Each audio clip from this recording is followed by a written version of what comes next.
اس معنی میں جو بھی روایت آپ کے سامنے آ رہی ہے، میں ایک منٹ رکیے گا، میں عرض کر دیتا ہوں، ایک منٹ میں بیان کر رہا ہوں، ایک منٹ رکیے گا۔ دیکھیں کہ بہت سی روایات ہیں، جو بھی روایت اس معنی کی آپ کو مل رہی ہو کہ فلاں چیز کو دیکھنا عبادت ہے، اس چیز پر نظر گئی تو عبادت ہے، سٹاپ کریں اور فوراً اس کو سب سے پہلے چیک کریں کہ محققین علماء کرام نے اس کے اوپر کیا کامنٹس کیے ہیں۔ اس لیے کہ بہت جسے کہتے ہیں خوبصورت انداز کے اندر جو ہمارے قرآن پاک کی اصلیں ہیں اس کو خراب کرنے کی کوششیں کی گئی۔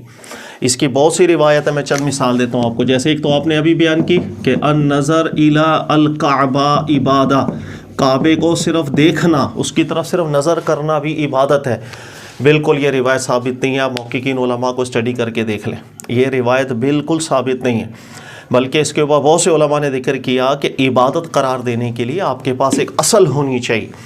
ہاں اگر آپ نظر تفکیر کرتے ہیں، آپ کی نظر تذکیر جاتی ہے، تو اس تفکیر، اس عمل تذکیر کا آپ کو ثواب ضرور ملے گا۔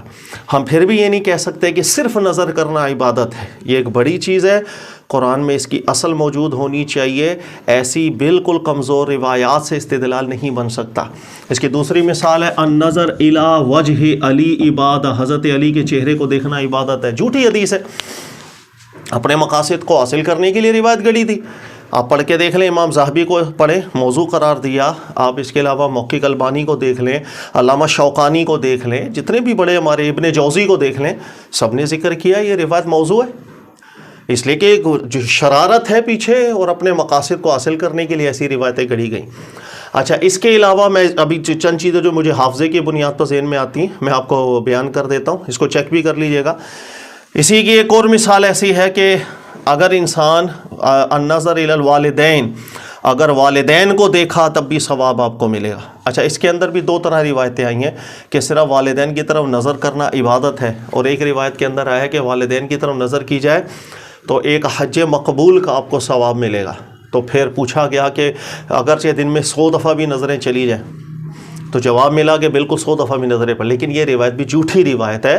آپ پڑھیں محققین علماء کو، انہوں نے ذکر کیا کہ اس کے اندر جو راوی ہے محمد ہے، یا ابن سعید سے جو روایت یہ آ رہی ہے، انہوں نے ذکر کیا کہ جھوٹ بولنے والے راوی تھے، ان روایات کو قبول نہیں کیا جا سکتا۔ جسے کہتے ہیں نا چھپے انداز کے اندر حملہ آور ہونا دین میں۔ اللہ تعالیٰ نے والدین سے متعلق قرآن پاک میں اعلیٰ درجے کا آپ کا رویہ احسان والا ہونا چاہیے، یہ ذکر کیا۔ لہٰذا آپ کسی بھی طرح کا عمل کریں گے جس میں بر آئے گا، جس میں احسان آئے گا، وہ عبادت بنے گا، وہ ثواب بنے گا۔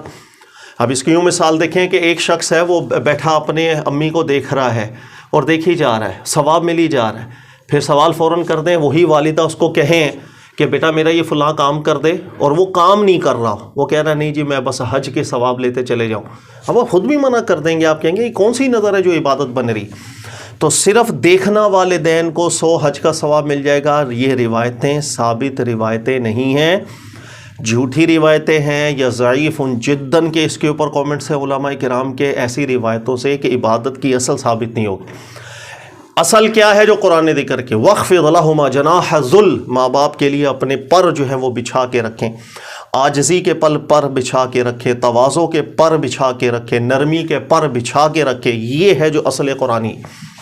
لہٰذا اب اگر کوئی بھی شخص اس جہت کے اندر والدین کی طرف جب متوجہ ہوتا ہے کہ ایک بالکل نرمی رکھے، وہ ڈانٹ دے کوئی بات نہیں، برداشت کر لے، وہ کوئی کام بولے ان کا کام کر دیا جائے، ان کے ساتھ اخلاق کا رویہ رکھے، نرمی کا رویہ رکھے، انہیں کوئی بات سمجھانی ہو اتنے آسان انداز کے اندر سمجھائے کہ جس سے بالکل بھی ایسا محسوس نہ ہو کہ یہ بے ادبی کر رہا ہے۔ سر یہ وہ چیزیں ہیں جس کے قرآن پاک نے اصل دی۔ احتیاط بہت ضروری ہے، ذہن میں رکھیے گا۔ اچھا، اس کے علاوہ اب یہ جو نظر والے معاملات ہیں نا، چونکہ یہ اپنے مقاصد کو حاصل کرنے کے لیے روایتیں بنائی گئیں، اسی کے تحت پھر وہ چند ایسے لوگ بھی آ گئے اپنے آپ کو صوفیاء سے منسوب کیا کرتے تھے، ٹھیک ہے، اور لیکن وہ 2 نمبری تھے، ڈبہ پیر جسے کہا جاتا ہے، انہوں نے کہا ہم کیوں پیچھے رہیں جی، پھر انہوں نے اپنے مقاصد کو حاصل کرنے کے لیے ایک سے ایک بڑھ کر کے روایت گڑھی۔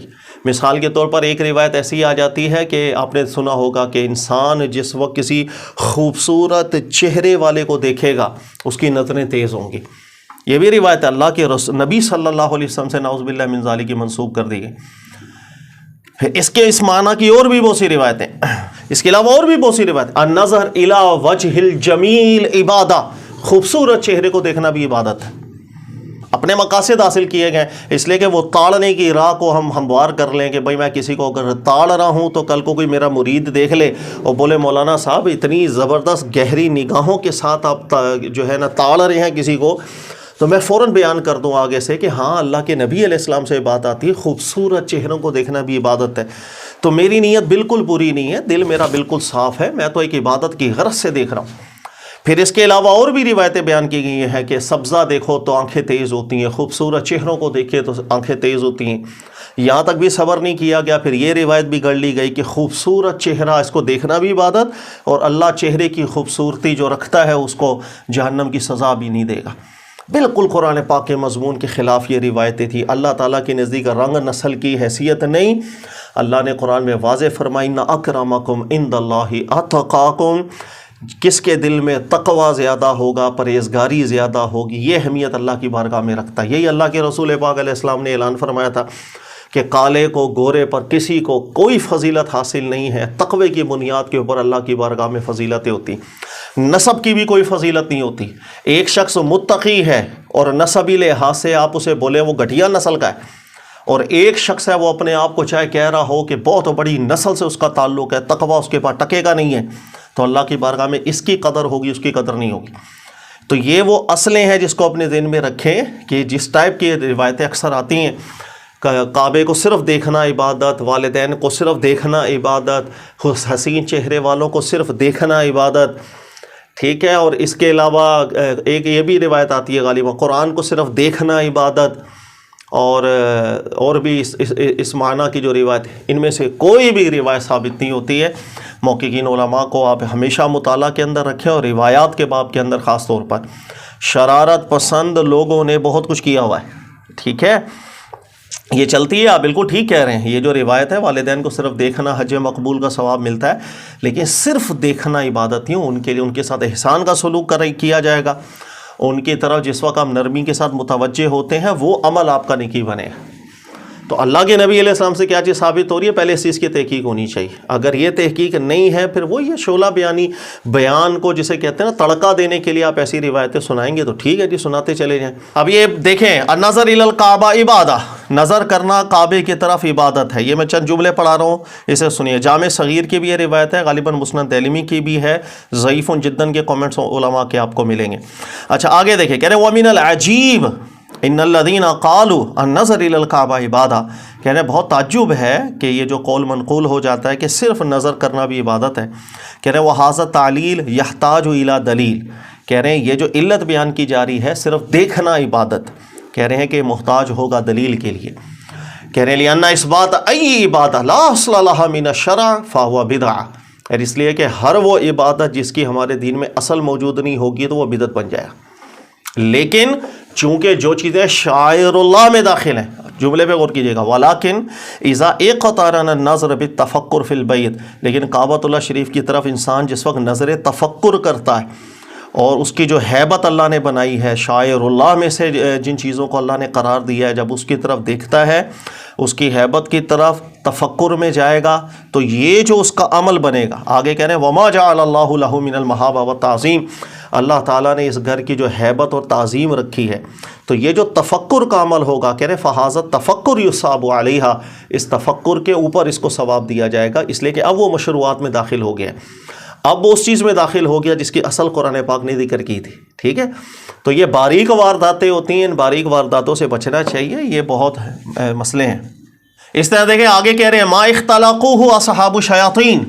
کہہ رہے ہیں کہ شیطان کے ساتھیوں نے یہ جو جھوٹ باندھ دیا، وَنَسَبُهُ إِلَى النَّبِيِّ صلی اللہ علیہ وسلم، اور رسول اللہ کی طرف اس کو منسوب کر دیا صلی اللہ علیہ وسلم، بہتانا وزورا، کہ فَإِنَّ اللَّهَ يَسْتَحِي أَن يُعَذِّبَ وَجْهًا مَلِيحًا فِي النَّارِ، کہ اللہ تعالیٰ ایسے چہرے والوں کو کبھی جہنم کی سزا دے، اللہ کو حیا آئے گی.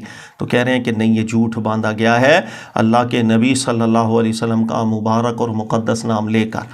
تو یہ چیزیں ہیں، اس کو آپ ہمیشہ ذہن میں رکھیں. ٹھیک ہے، کمزور بات کمزور ہوتی ہے، چاہے وہ بیان میں کی جائے. بالکل ٹھیک بات کریں، تقریروں میں ہوتی ہے تو اس کا میں تو نہیں کچھ کر سکتا نا، ہوتی تو ہے. ہمارے یہاں یہی چیز ہے، دو طبقے ہمیشہ سے آپ بنا کے رکھے، ورنہ آپ کو پرابلم ہوتی ہے۔ وہ علماء جسے کہتے ہیں محقق مزاج علماء، یہ آپ کے ذہنوں کے اندر ہونا چاہیے۔ ایک وہ مقرر حضرات ہوتے ہیں جن کو ذرا تقریر کرنے کا زیادہ شوق ہے، لیکن محقق مزاج ان کا نہیں ہوتا، تحقیقی مزاج نہیں ہوتا۔ وہ کچھ بھی سنا رہے ہیں لیکن اس کی تحقیق بیان نہیں کر رہے کہ اللہ کے نبی علیہ السلام سے ثابت ہو رہی ہے بات یا ثابت نہیں ہو رہی ہے۔ اور وہ ایسے طبقہ اہل علم کا کہ جو ہر چیز کی تحقیق کرتا، پہلے دیکھیں تو صحیح، اتنی بڑی بات کی جا رہی ہے، اتنی بڑی عبادت قرار دیا جا رہا ہے کسی چیز کو، اس کی اصل ہے قرآن نے بیان کی ہے، رسول اللہ صلی اللہ علیہ وسلم سے ثابت ہو رہی ہے، ماضی کے جتنے علماء محققین گزرے ہیں ان کے کیا کامنٹس رہے ہیں اس کے اوپر۔ سب سے پہلے وہ اصل دیکھیں گے، ثابت دیکھیں گے، پھر جا کر بات کریں گے۔ یہ ایک تحقیقی مزاج ہوتا ہے، تو آپ کو معلوم ہونا چاہیے ایسے علماء کا۔ اب جو ہمارے یہاں بیانات ہو رہے ہیں یا واعظ ہو رہے ہیں تو یہ تو ہوتے ہیں، بلکہ اگر آپ پڑھیں گے امام احمد بن حنبل رحمۃ اللہ علیہ کو، یا جو متقدم علماء گزرے ہیں ہمارے جنہوں نے حدیث کے اوپر کلام کیا، کیا صحیح ہے کیا ضعیف ہے، آپ اکثر ایک جملہ ان کا پڑھیں گے، وہ کہتے ہیں کہ جتنی جھوٹی حدیثیں یہ قصے سنانے والوں نے داخل کی ہوئی ہیں، اتنی جھوٹی حدیثیں کسی اور نے داخل نہیں کی۔ یہ جو واعظ کرتے ہیں، بیانات کرتے ہیں، تقریریں کرتے ہیں، قصے سناتے ہیں، آگے ان کی وجہ سے بہت جھوٹ آیا ہوا ہے۔ یہ اکابرین کے بھی جملے یہی ہے کہ بس وہ بیان کو ذرا تڑکا لگانے کے لیے ایسا جملہ بیان کر دیا اور ایسی بات اللہ کے نبی سے منسوب کر دی، بس ٹھیک ہے، واہ واہ ہونے لگ گئی۔ اس کے اوپر کئی دفعہ ایسا ہے کہ وہ مجھے یاد آ گیا، یحییٰ بن معین تھے اور احمد بن حنبل تھے، ان کا ایک واقعہ بھی نقل ہوتا ہے کہ یہ دونوں ایک دفعہ کہیں چلے گئے اور کسی مسجد کے اندر گئے ہیں، یہ خود دونوں بیٹھے ہیں کسی دوسرے شہر میں، تو کہہ رہے ہیں ایک قصہ گو بندہ آ کے وہ ذرا قصے سنانے لگ گیا۔ اچھا، قصے سناتے سناتے اس نے کہا کہ میں نے جو یہ حدیث ہے نا، یہ احمد بن حنبل سے بھی سنی ہے اور یحییٰ بن معین سے بھی سنی ہے۔ اس طرح اس نے بات کر دی۔ تو احمد بن حنبل کہتے ہیں کہ میں نے دیکھا یحییٰ بن معین کی طرف مڑ کے چہرہ کیا، ہم دونوں کی نظریں ملیں اور ہم متعجب ہوئے کہ یار یہ کیا کہہ رہا ہے، تیرے سے سنی؟ اس نے کہا نہیں جی۔ آپ سے سنی؟ نہیں جی۔ یار ہمارے نام استعمال کر دیے۔ جس وقت وہ بیان اس کا تقریر ختم ہوئی، ہم چلے گئے اس کے پاس اور جا کر کے کہا کہ بھائی یہ آپ نے کہا کہ احمد بن حنبل سے سنی، یحییٰ بن معین سے سنی، تو یہ کہاں سنی آپ نے، یہ بتائیں۔ اب وہ آئیں بائیں شائیں کرنے لگ گیا، تو انہوں نے تعارف کرایا، بھائی میں احمد بن حنبل ہوں اور یہی ہے یحییٰ بن معین، ہم دونوں موجود ہیں، یہ قصہ سنایا کہاں سے تو نے، ہم سے سنا کب ہے، ہمارا بھی جھوٹا نام لے لیا۔ اچھا، اس کے بعد کیا ہوا کہ وہ احمد بن حنبل صاحب کہتے ہیں وہ اتنا شاطر دماغ کا بندہ تھا کہ اس نے اب بات کو اس طرح گھمایا اور اس نے کہا میں تو سمجھتا تھا احمد بن حنبل اور یحییٰ بن معین تم دونوں بڑے قابل لوگ ہو، تم سے بڑھ کر تو جاہل ہی کوئی نہیں۔ انہوں نے کہا سر وہ کیوں؟ وہ بولنے لگا کہ کیا دنیا میں ایک ہی احمد بن حنبل نام کا شخص ہے اور ایک ہی یحییٰ بن معین نام کا شخص ہے؟ میں نے جس احمد بن حنبل سے سنا اور میں نے جس یحییٰ بن معین سے قصہ سنا، وہ دونوں شخصیتیں کوئی اور ہے۔ اس طرح بات کو گھمانے لگ گیا۔ تو یہ جو قصہ گو ہوتے ہیں، یہ ماضی سے لے کے آج تک یہ مسئلہ ہے کہ ان کی وجہ سے بہت سی کمزور باتیں لوگوں میں چلی جاتی ہیں۔ وہ بیان کو تھوڑا سا ایک اس میں لطف ڈالنے کے لیے، لوگوں کو تھوڑا سا انٹرسٹ پیدا کرنے کے لیے ایسی باتیں کر دیتے ہیں۔ ان میں سے کوئی بھی چیز بیٹا ثابت نہیں ہے، یہ ذہن میں رکھ لیں بس۔